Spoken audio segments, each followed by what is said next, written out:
The MacBook Neo is the kind of product I never expected Apple to make. At first glance, it almost feels anti-Apple. For years, the cheapest MacBooks have usually started at $999 aside from older models like the MacBook Air M1, which sometimes dropped as low as $699 during sales. But the MacBook Neo starts at just $599 for education users. That is a massive $500 less than the new MacBook Air M5. A price hike that should raise a lot of concerns, and honestly it does. But after spending time testing the MacBook Neo, I can say this clearly, it is the most complete laptop I have ever used under $600. It also beats every Windows laptop in its class, and it outclasses most Chromebooks too. For $599 you get a strong aluminum body, a bright and colorful 500 nit display, and a surprisingly fast A18 Pro chip that handles everyday tasks with ease. Web browsing, video playback, casual gaming, and day-to-day productivity all feel smooth. On top of that, the side speakers are far better than you would expect at this price. So what did Apple have to cut to make this happen? Where does the MacBook Neo stand in larger laptop market? And is it actually the right choice for you? Here is my full MacBook Neo review with the real pros and cons laid out clearly. The MacBook Neo is one of Apple's most interesting launches in years, and it arrives at an important time. With rising electronics costs, global memory shortages, traffics, and a general increase in living expenses, people are being forced to think harder before buying a new laptop. Apple is usually seen as a premium company that only makes expensive devices. That reputation is not entirely fair because products like Mac Mini M4 are among the best value computers you can buy. Still, the MacBook Neo is different. This is Apple entering the budget and mid-range laptop space in a serious way for the first time. That market is normally dominated by low-cost Chromebooks and affordable Windows 11 laptops, and now Apple is stepping into that fight on its own terms. And Apple is being very clear about one thing. The MacBook Neo is affordable, but it is not cheap in the bad sense. It is not a stripped down, weak or unpleasant MacBook. You still get a solid aluminum laptop that looks and feels premium, now available in 4 fresh colors that bring back some of the fun Apple used to have with its product lineup. You also get a bright and sharp Retina display with a 2408 by 1506 resolution, which is much better than the 1080p screens that are still common in this price range. The built-in speakers sound excellent, the 1080p webcam makes video calls look clean and sharp, and best of all, the MacBook Neo runs full macOS. That means you can run almost any Mac app you want. The only real concern is 8GB of unified memory, which can limit performance when you push multiple apps at once. Even so, for everyday tasks, I had no major problems using the machine, and that makes it especially appealing for students. The biggest surprise is still at the price. At $599, it is extremely hard to find a Windows laptop or Chromebook that matches the MacBook Neo in build quality, display quality, and overall performance. For students, the price can drop even further to $499, and at that point, it becomes a very easy recommendation. That said, there are compromises. The keyboard has no backlight, which makes it harder to use in dark rooms, and the 2 USB-C ports use older USB 3 and USB 2 technology instead of faster modern standards. Even with those compromises, Apple has made what is easily the best budget laptop you can buy in 2026. It may not be the absolute cheapest laptop available, but it is absolutely worth paying a little more for this level of polish and consistency. Windows laptop makers and Chromebook makers have been put on notice. The MacBook Neo proves that Apple still knows how to make a budget product feel premium. Even though this is the least expensive MacBook in the lineup, it still looks and feels better than almost every laptop in its price range. The aluminum body, gives it a solid, durable and high-end feel. It also comes in 4 bright color options, and the review unit I tested was the citrus version, which is a vivid green shade that stands out in a good way. I also saw the color at the launch event. Silver is the classic Mac look, blush is a soft pink tone, and indigo is a deep blue. These colors feels fun without looking childish.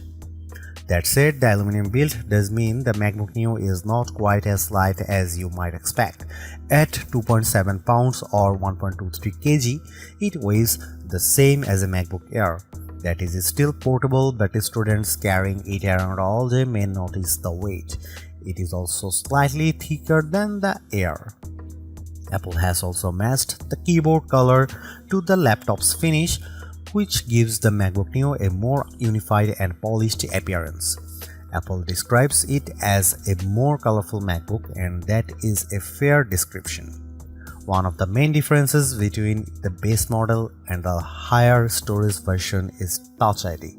If you buy the 512GB version, you get a Touch ID button on the keyboard that makes logging in, authorizing installs, using Apple Pay, and managing passwords much easier.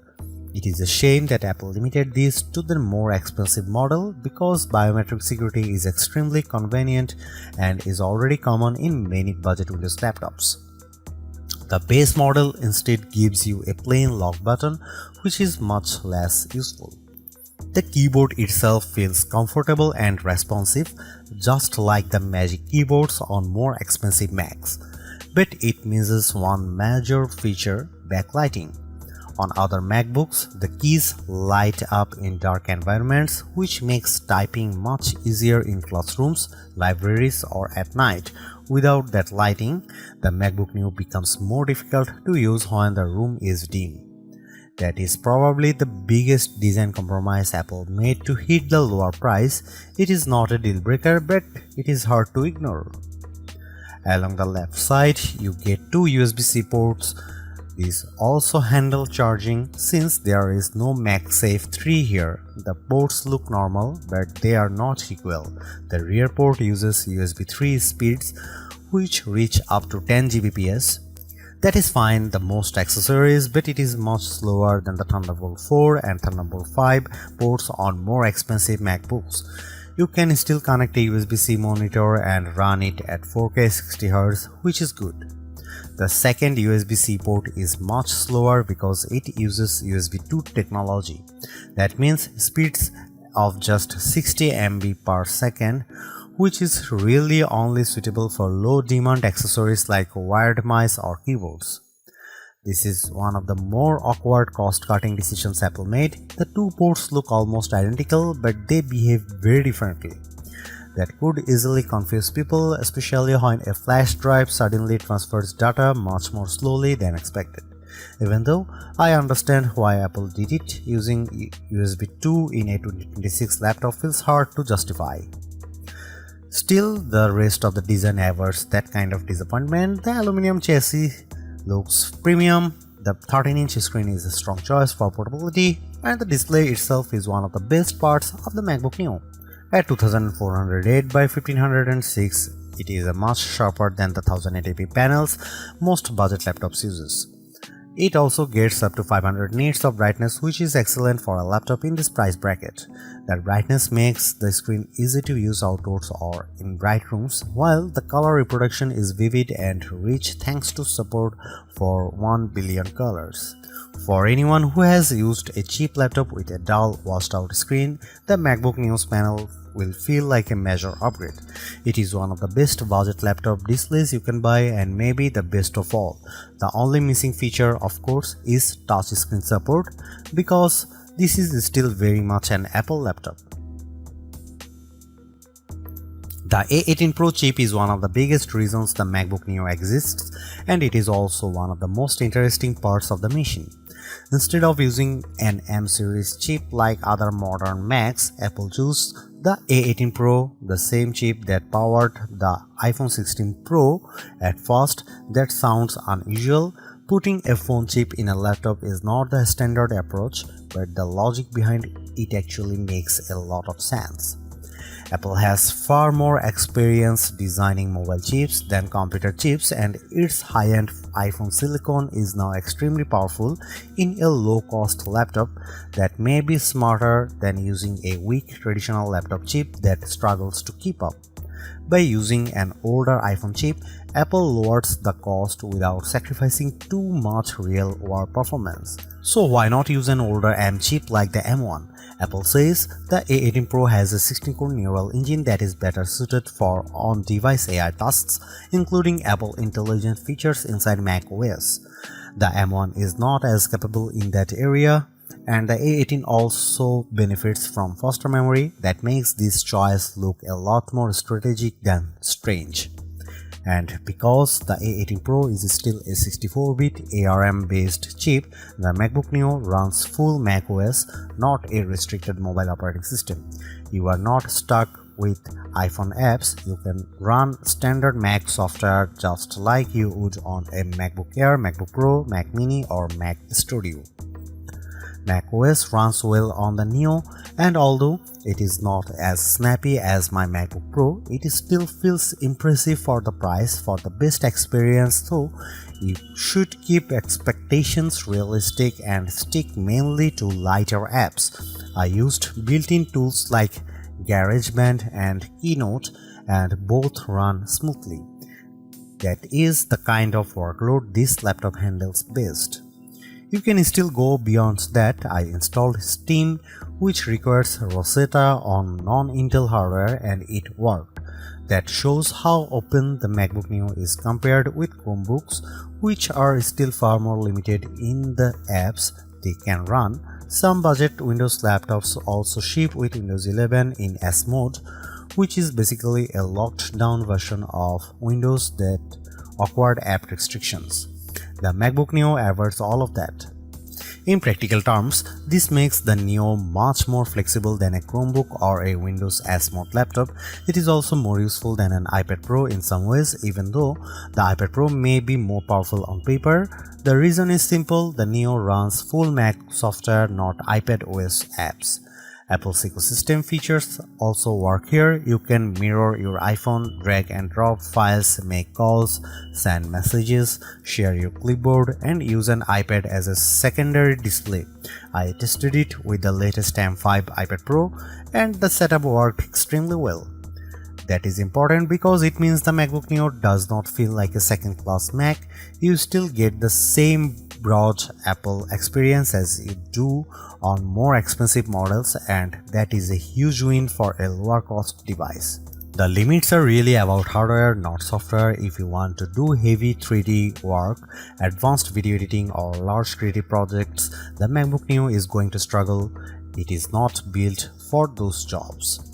The biggest concern is the 8GB of unified memory. That is enough for basic use, but it is not generous by modern standards. And because the memory is unified, it is shared between the system and graphics, which makes multitasking tighter than it would be on a laptop with more memory. During my testing with Safari, Keynote, GarageBand, and a Steam download, all active memory uses climb to around 6.48 GB to 7 GB. That is dangerously close to the ceiling. Once you get too close to the limit, performance starts to dip.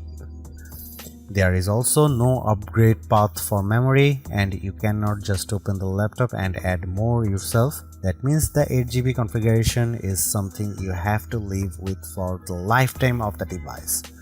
For most students or casual users, that may be fine as long as they keep their workload light. But anyone who likes to jump between many apps or run heavier software should look at the MacBook Air M5 instead, which starts with 16GB of unified memory. Gaming is possible too, but again, expectations matter. I got Cyberpunk 2077 running at a playable 30 FPS using the For This Mac preset. It was not a generous experience because most settings were pushed very low and advanced effects were disabled, but the fact that a $599 fanless laptop can run a game like that at all is impressive. You can also play iPhone and iPad games, which are much better suited to this hardware. Overall, the MacBook Neo performs very well for the price. It is excellent for everyday tasks, surprisingly capable with many Mac apps and flexible enough to general use. But it is not a productivity powerhouse, and it should not be treated like one. One more advantage deserves mention: the MacBook Neo is fanless. That means it stays quiet in use, which is a major benefit over many budget Windows laptops that get noisy as soon as the system starts working harder. The MacBook Neo is the best budget laptop you can buy right now. It is true that Neo sits at the upper end of what many people would call budget, but the gap in quality between this and most Windows laptops or Chromebooks at the same price is huge. The design is premium, the display is excellent, the speakers are surprisingly strong, and the performance is more than good enough for day-to-day work. What impresses me most is that Apple did not cripple macOS just to hit a lower price. You still get the full Mac experience along with support for the broader Apple ecosystem. That makes the Neo feel like a real MacBook, not a watered-down version. Yes, there are compromises. The USB-C setup is awkward, the keyboard has no backlight, and the 8GB memory limit is restrictive, but those issues are understandable in a laptop this affordable, even if they are still disappointing. At the end of the day, Apple has made a budget MacBook that actually feels worth buying. It is not the cheapest option on the market, but it is one of the smartest.